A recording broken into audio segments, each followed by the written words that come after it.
my name is Mr. Smurley, and that's right, everybody. We have another reaction video here in our SCP reaction journey. That's right, everybody. We got a special one here. It's Halloween. You know what time it is. This one is on the old man. It's pretty creepy. If an old man walked up in here and did this...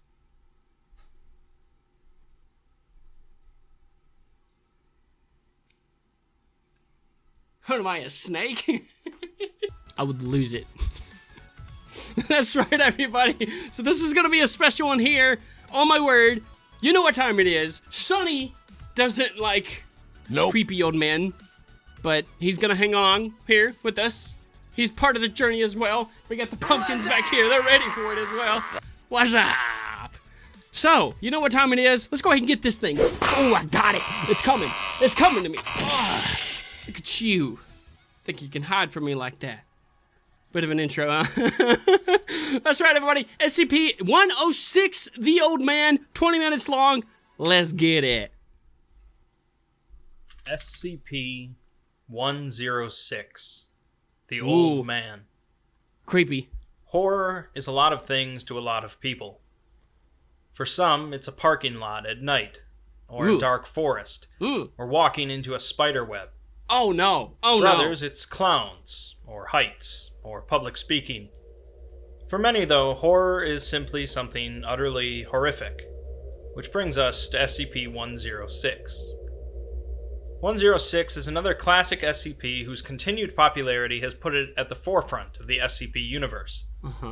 Much like SCP-096, SCP-173, SCP-076, and others, 106 is another inhuman monster with no regard for human life that can't seem to be killed. Oh no! Oh no! Unlike many of those dangerous SCPs, however, 106 seems to take a certain amount of pleasure in torturing humans. It's one of Let's those. look at exactly how 106 is considered horrific, and a couple tales that might explain where it came from.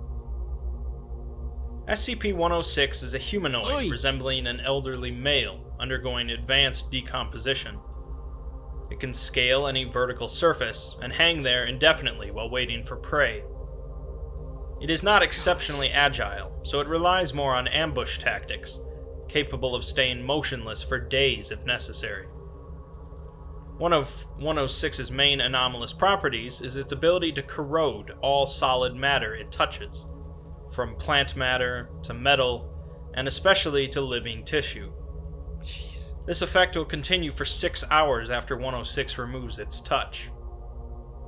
This corrosion appears as rusting, rotting, and cracking, and also causes a black, mucus-like substance to coat the object, similar to the substance covering 106 itself. 106's second main anomalous property is its ability to pass through solid matter, which leaves behind a patch of corrosive mucus. This ability seems to be connected to 106's capability of entering a pocket dimension. That is, a small alternative dimension created and controlled by 106. This pocket dimension seems to be comprised mostly of halls and rooms, and serves as a hunting ground for 106.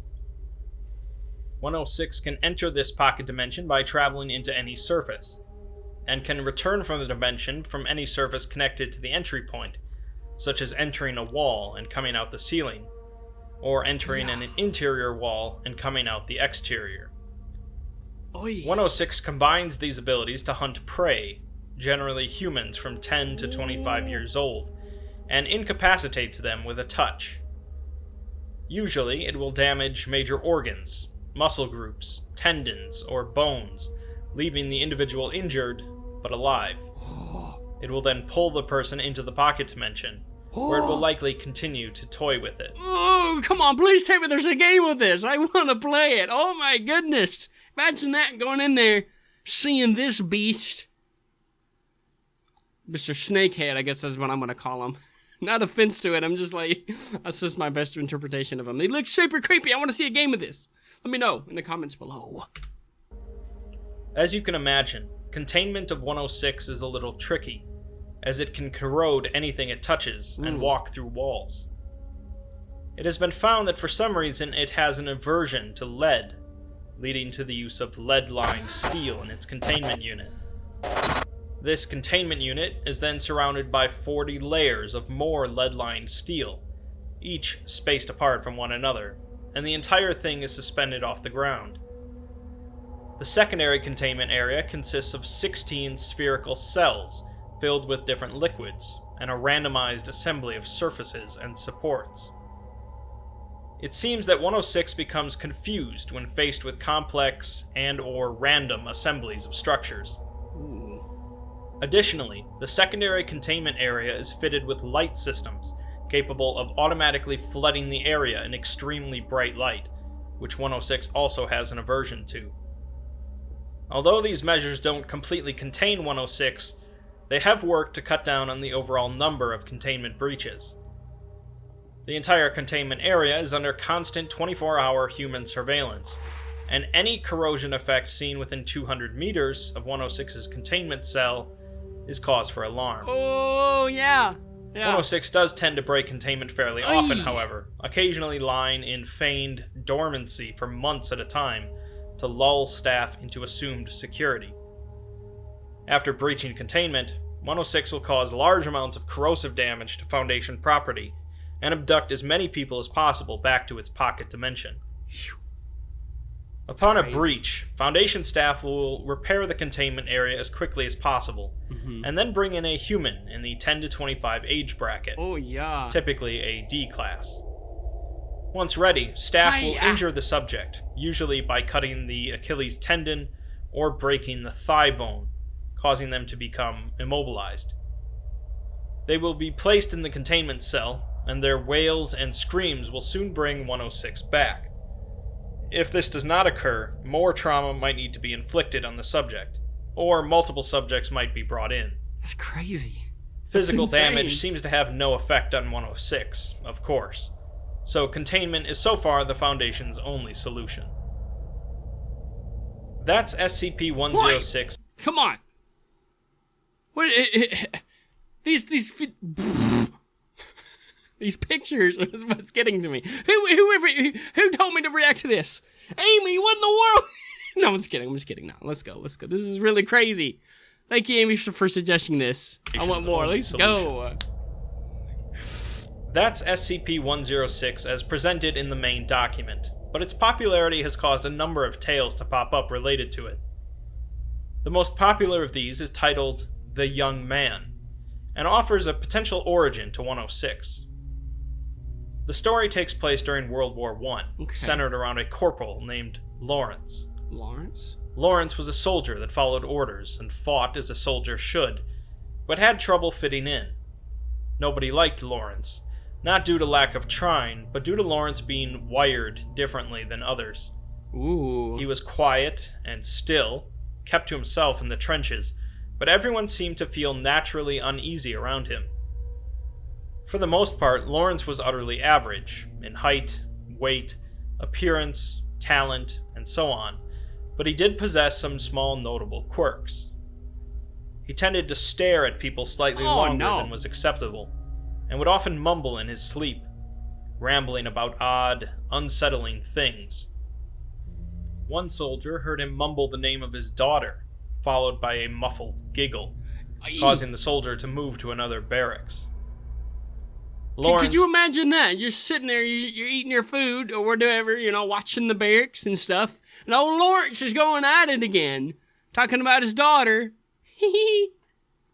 Oh, Lawrence is at it again. That would be, oh no. I would be like, get me the furthest away from the smug as possible.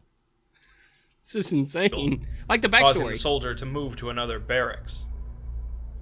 Lawrence and 14 others were sent across no man's land to the enemy trench to secure it, after it had gone silent for several days. It was theorized by many that Lawrence was sent more to just get him away from most of the soldiers than due to his combat prowess. Many seemed to hope that Lawrence would be killed in the process. Gosh. During the following 3 days, as Lawrence and the other 14 were away, the rest of the soldiers in the trench began to discuss the odd man. None of them ever remembered him discussing his home, and he never seemed to write any letters or receive any. He would often mention his dreams, but overall seemed to lack any passion. questions about Lawrence floated up to the higher commands, as no one was able to actually find his station orders, or really any paperwork whatsoever about him. He'd come with a reinforcement squad from France, but none of the other reinforcements had seen him before, as they were a group of a number of different squads brought together. Nearly every man who shared a bunkhouse with him had gotten trench foot, and he seemed to leave behind a musty and sickly sweet smell. Yeah. Whispers began to spread of Corporal Lawrence being a curse. Regardless, Lawrence and the other soldiers crossed no man's land and made it to the German trench, only to discover it empty and silent. The trench was completely devoid of life. Even insects and rodents were absent. They did discover a sticky slime that seemed to have pooled into every divot and crack. Overall, the trench was in ruins, with nothing living or dead found, until one of the soldiers discovered the remnants of a human body. The flesh had somehow been smeared across the entire floor of a barracks, rotten bones sticking out at random angles, and the skull was resting on a bunk bed with 10 fingertip bones crammed into the eye sockets. More remains were soon found, a ring of hands with the fingers interlaced, 2 men in a tunnel with leathery skin, thin as mummies, covered in an oily black scum. The latrines were overflowing with excrement and organs, the surface dotted with thousands of eyeballs. By this point, many of the men were loudly discussing retreating from this nightmare, but Corporal Lawrence was still rummaging around when he discovered a hole. It seemed to be the entrance to a natural cavern, and a private watched as Lawrence peered in before sliding in head first. Whoa. The private rushed over to assist, but could see nothing in the inky blackness of the hole. He heard rustles of movement and the sound of liquid shifting, followed by a repulsive stench that sent the private retching. The rest of the soldiers came over, and soon Lawrence returned from the hole, pale and shivering, covered in a tarry black ooze. He began vomiting out more of the same black slime, shuddering and shaking constantly. Once he finally stopped, the soldiers grabbed him and quickly retreated from the trench, half dragging Lawrence with them. When they made it back to the other trench, they collapsed in a gasping, sobbing pile. The coherent ones were debriefed, and the strange sights were dismissed as battle fatigue and strange gas weapon tests. Lawrence said little of his time in the hole, saying that he fell into an underground pool, or buried latrine, struggled for a bit, and climbed out. He was told not to discuss the events, and oddly seemed in better spirits than he was before. Lawrence became more talkative, rambling about the joys of confined spaces, and of creation and destruction. A constant smile spread across his face, and the other soldiers wished for the old Corporal Lawrence to come back. Now you One want private told a friend that he had awoken one night to find Lawrence standing over him, his eyes gleaming. They found the private the next day, caught in some barbed wire, his intestines spread around him in every direction. Come on. That's crazy. A few days later, a wasting sickness came upon the soldiers in the trench, eating their flesh like acid and causing it to become oozing and blackened. Many died from the sickness, and Lawrence was sent to a hospital, although he was later transferred to a mental ward after assaulting a nurse, resulting in her losing 3 fingers and the vision in her right eye. Lawrence would quietly rant to other patients about endless halls, pursuits in the dark, and flesh laid out like pages in a book. His behavior became increasingly unstable and unsettling, and would occasionally vanish entirely from the ward, only to return several hours later with no explanation. The strange wasting sickness that consumed his trench followed him wherever he went, and although numerous attempts were made to transfer Lawrence, no paperwork could ever be found about the man. One November night, however, Lawrence and 18 men disappeared between a 5-minute nurse rotation. The room reeked of rust, oil, mold, and sweet rot, with thick swaths of black ooze covering the floor, beds, and walls. A spiral of human teeth was found under a bed, with the total number accounting for every missing person except one. Uh-oh. The corporal was never seen again after that, no. nor were the other patients, and the incident was forgotten amidst the countless horrors of war. Stories emerged, however, of strange deaths, disappearing men later found broken and twisted, and of a strange dark figure stalking the towns of Europe. I can't. So, that's one possible explanation for where 106 came from. And even though part of the appeal of the SCP universe is the inherent mystery of the anomalies, some may appreciate a backstory. Even within this backstory, though, there are still some questions to be had, as it doesn't completely answer what happened to Corporal Lawrence. Was it some sort of singular alien entity that took over Lawrence and made him into 106? Or was it simply exposure to an unknown substance?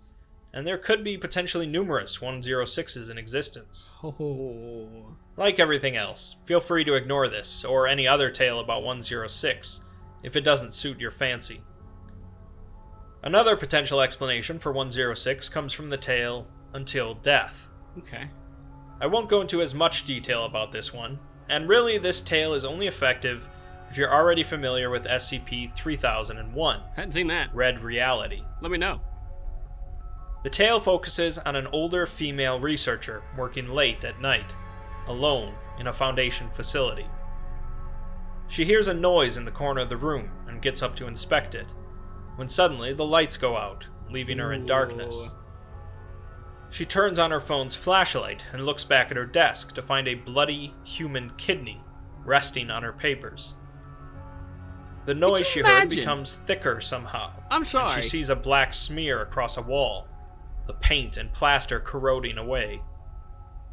She walked towards the wall, and a hand shot out and grabbed her arm, the black slime melting through her lab coat. SCP-106 emerges from the wall, decrepit and rotten, and begins walking towards her, grinning. Oi. Black foulness dripped off of him, and the researcher ran out of the lab towards the night guard. As she met up with him, 106 came into sight, still following her. The guard fired 3 shots at 106, causing it to stop and fall to the ground, sinking through the floor. It's revealed that this is the first ever sighting of 106, and they have no idea what they've just witnessed. 106 appeared through the ceiling above the guard, dripping acid on his face, and proceeded to messily kill the man. The researcher had twisted her ankle and slowly limped away into the guard station. As she entered, however, she fell into the melting floor, her skin burning away due to the black ooze. She fully descended into the blackness, and she stopped feeling any pain. She was in a room she didn't recognize, and saw a dilapidated hallway in front of her, realizing that she was in some sort of alternate dimension. Optimistic that she could find a way out, she limped around, eventually opening a door and walking into her old apartment. Since this building had apparently been torn down 20 years ago, she was quite confused. Everything seemed to be in place as it was, but when she went to open a closet, a pile of dismembered corpses fell out on top of her. After flailing and gagging, she got out of the mess, and recognized one of the faces as the night guards. 106 emerged from the back of the closet, and she began running again, now realizing that this was some sort of twisted version of the facility she worked in. She made her way back to the guard room where she had first entered this dimension, hoping that there was a similar way out, as 106 continued to chase her. Just barely, she makes it into the guard room and sinks through the same floor, re-emerging in the real facility. She hits the alarm button, but 106 is stopped right behind her. She realizes that this entity has taken the night guard's throat and put it into its own throat, causing a growling sound. The growling sound builds in intensity, becoming a word. Red. Red rum. This is followed by 2 more words, which are both Anna. Ooh. The realization slammed into her, and 106 took 2 steps towards her, holding up its hand where the ring had been. She was frozen, unable to move or think, and 106 finally reached out to touch her cheek. The flesh began dripping from her face, and 106 leaned in to kiss her, melting and fusing her face to his. She screamed, but it was useless as her tongue had also melted, and her throat was filled with molten muscle. The two sunk through the floor together, locked in a final embrace. This tale is both a backstory to SCP-106, as well as an epilogue to SCP-3001, That's great. showing that Robert Scranton did manage to make it out of the Red Reality, but no longer as a human. Wow. If I can speak personally, although I acknowledge the creativeness of the tale, I don't particularly care for it as an ending to Scranton's story. There are plenty that disagree with me, of course, and it's a popular alternative backstory for 106. Whatever you care to think of 106's origins, the Old Man is certainly one of the more horrific entities on the SCP Wiki, at least as far as body horror is concerned. It's not everyone's favorite, and of course shows some of the signs of an early SCP, but we can all agree we'd rather not meet him in a dark alley. I'm good, bro. Come on, they have to have a game for this. There probably is. Oh, here we go. I would like to here again state that 106 is not, as is commonly believed, a basic predator. On par with an advanced shark, SCP-106 is a sentient being. Albeit a totally alien one, SCP-106 appears to be aware of several things beyond the scope of pure instinct and genetic memory. SCP-106 consistently breaches at moments where recovery and containment are most difficult. A fox may see his way out of a trap like this one. You see him, he's beautiful. But only a man will wait for his captors to look away to escape. Dr. Alec on sentence and contained humanoids. Wow! Is there any more? There's gotta be more. I think it was just enough to make you, like, read it and stuff. You know what this thing makes me think of? Let me make sure. I don't want to miss anything. There we go. Patreons. Look at them. Good stuff. Good stuff. Yo, nice. That's what's up. You know what this thing makes me think of? The movie Dawn of the Dead. The tar zombie, whatever it is. Here, I'll show a clip.